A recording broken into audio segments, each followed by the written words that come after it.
You aren't where you want to be in life because you can't withstand the hard times and hard things that happen to you, and it takes you too long to recover. You fall too far when it happens, and then finally when you do recover, you're worse than you were when you started. He calls this mental toughness and breaks it into 4 components. I'm going to show you what each one is, help you figure out which one is your weakness, and give you specific ways to build it. What is mental toughness? It's the chance a bad thing changes how you act in a way that's against your goals. Or it'd be like, well, what does it actually mean? It just means the percentage likelihood that when something bad happens, you change the way you act in a way that's not ideal. That means that mental toughness is no longer a do you have mental toughness or not, but instead, it's how much mental toughness do you have. So mental toughness isn't about being tough or not. It's about how tough are you. When something goes wrong, let's say you post a video and it gets no views, you miss a workout or you get rejected. Do you bounce back in an hour, a day, a week, or do you stay stuck for months or even years? That's what he's measuring. Not if hard things affect you. They affect everyone, but how much they throw you off. And that breaks into 4 specific components. So the first component of mental toughness in my model is tolerance. And to be clear, I don't think these words matter as much as the thing that they're measuring. All right. So the definitions matter far more than the label I'm ascribing to it. So your tolerance, which is this first part here, this is how much hardship, the number of hardships, or how long you can endure hardship. I keep wanting to say hardship before you have a change in behavior. So tolerance is how long you can handle hard things before your behavior changes. Some people can take weeks of difficulty, no views on their videos, constant rejections, early mornings, and they keep showing up. Others break after 1 or 2 hard days, 1 failed post, and they stop posting, 1 bad workout, and they skip the gym for a week. Think about it. You are trying to build something, a YouTube channel, a side hustle, or getting in shape. How many setbacks can you endure before you quit? How many days in a row of difficulty can you endure before you change what you are doing? That's tolerance. Now, the second element of our little model here is fortitude. All right, it's the intensity of behavior change once your tolerance threshold has been surpassed. Let me translate that. So it's how much you change how you act once you've had enough hard stuff that you snap. So fortitude is how bad you break when you hit your limits. Because here's the thing, everyone breaks eventually. Your tolerance runs out. The question is, when you do break, how much damage do you do? Some people have a small dip. They miss 1 workout and get back the next day. They have 1 bad meal and they're back on track tomorrow. Others completely fall apart. They miss 1 workout and quit the gym for a month. They have 1 cheat meal and it turns into a week of junk food. 1 failed video and they quit YouTube entirely. Think about the last time you hit your limit. Did you take an hour off and get back to it? Or did you spiral for days or weeks? That's fortitude. And the third is resilience. And this one's a really interesting one. And I want to, like, if there's one of these that I think is one of the most workable for many of you, and also probably the one that I would encourage you to work on the most if you don't have what you want in life, it would be this one.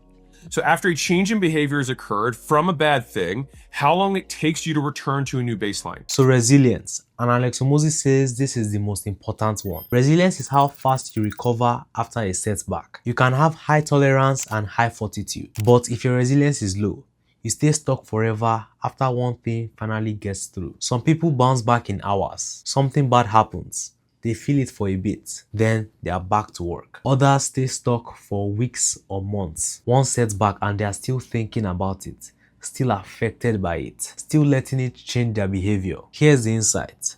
What most people call a bad year is just a few bad moments they thought about all year. You are not having a bad year. You had a couple of bad days and you've been replaying them for the past 12 months. That's low resilience, staying stuck too long. You launch something and it fails. Do you process it and try again next week? Or are you still dwelling on it 3 months later? You have a bad conversation with someone. Do you move on by tomorrow? Or does it ruin your mood for days? This is where most people struggle. Not with handling difficulty, not with how bad they break, but with how long they stay stuck after something goes wrong. That's resilience. The fourth of these, and this is the final component of mental toughness, is adaptability.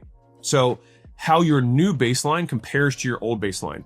As a result of this hard thing, are you better for it or are you worse for it? So adaptability is whether you come back stronger, the same, or weaker after hard times pass. Because here's the thing, Hard times will eventually pass. You will recover. The question is, what version of you comes back? Some people use hard times as training. They learn from the failure, adjust their approach, and come back stronger than before. Others come back the same. They recover to baseline, but they didn't learn anything. They will probably make the same mistakes next time. And some come back weaker. The hard time damaged them permanently. They are more fearful, more hesitant, less willing to try again. You try to build a business and it fails. Do you analyze what went wrong, learn from it, and start the next one smarter? Or do you come back scared to take risks? You get rejected or go through a bad breakup. Do you learn what you need to work on and grow? Or do you become more closed off and bitter? That's adaptability. So now you understand all 4 components. Let's figure out which one is your weakness. And so as I'm going through these, I would love you to think for yourself like,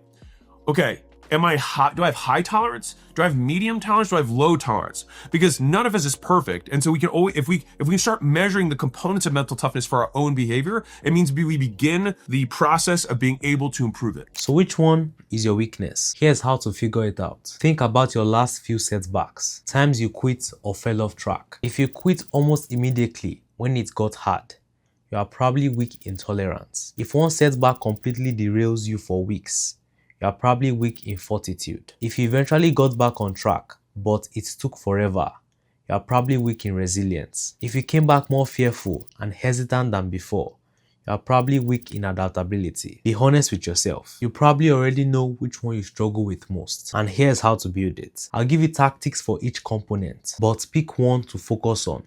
Ideally, your weakest one. Don't try to work on all 4 at once. To build tolerance, how long you can handle difficulty. Expose yourself to discomfort regularly. Some examples: cold showers every morning. Push 5 more minutes when you want to quit a workout. Sit with boredom for 10 minutes without your phone. You are training your baseline. The more you expose yourself to manageable difficulty, the higher your tolerance gets. To improve fortitude, how bad you break. Set damage control rules before you break. Write them down. One bad meal doesn't become a bad day. One missed workout doesn't become a missed week. One failed video doesn't mean quit YouTube. Example: if I miss one workout, I go the next day no matter what. When you feel yourself breaking, contain it immediately. Give yourself a time limit. You get 1 hour to be upset. Then you reset. To speed up resilience, how fast you bounce back. Time box your recovery. When something bad happens, give yourself a deadline. I get until tonight to feel this. Tomorrow, I'm back. Use a physical reset. For example, go for a run, do push-ups, take a cold shower. Here's the key. You can't think your way out of overthinking.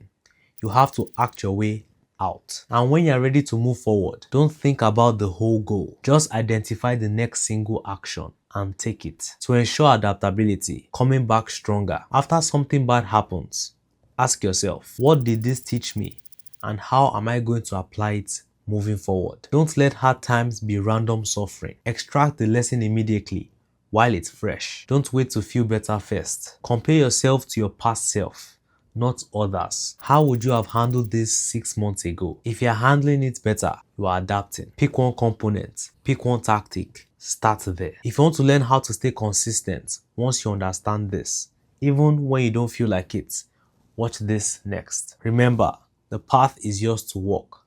And as always, I'm in your corner, rooting for you.